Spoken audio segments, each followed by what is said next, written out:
शिक्षा गोटे एभली जिनस शिक्षा पाइला परे गोटे व्यक्ति तार व्यक्तित्व पाए आम यही परिप्रेक्षी आमर चित्रतोड़ उच्च माध्यमिक विद्यालय पिला माने बाहर गोटे शिक्षा देवाई सोसाइटी गोटे मेसेज देवाई आम जन गोटे जड़े सार प्रतिक्रिया नवा सी उद्देश्य कौन उद्देश्य रखिए सर आप नाटा कौन कहे प्रियनाथ महांती सर कौन शिक्षा विभाग सर कौन आप कहे जो रैली कौन यार उद्देश्य कौन सर ये हूँ गोटे सामाजिक सचेतनता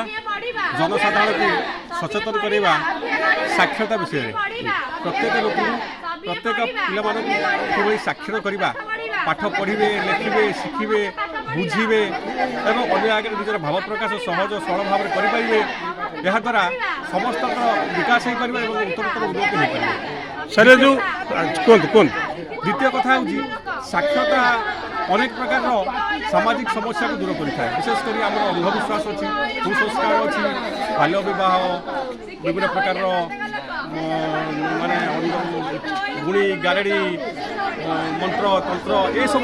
अनेक लोग विश्वास करती तेणु ये शिक्षा द्वारा से निजे जापर कि प्रकृत में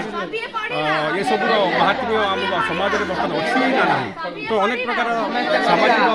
समस्या दूर हो पार प्रत्येक लोग शिक्षित हो पारे शिक्षित हेल्ले देशर विकास हम आम राज्यर विकास हम एवं समस्त पूर्णांग व्यक्तित्व विकास लाभ कर। धन्यवाद सर आप 1.5 मिनिट आपणकर वक्तव्य बहुत कथा कहीदे शिक्षा द्वारा देशर विकास एवं निजर विकास पूरी रही तेणु सोसाइटी की मैसेज जावा दरकार आजिकल दुनिया रे समस्त निश्चिंत भाव शिक्षा नवा उचित शिक्षा द्वारा निजको निजे प्रतिष्ठित देश में कर निजको प्रतिष्ठित कर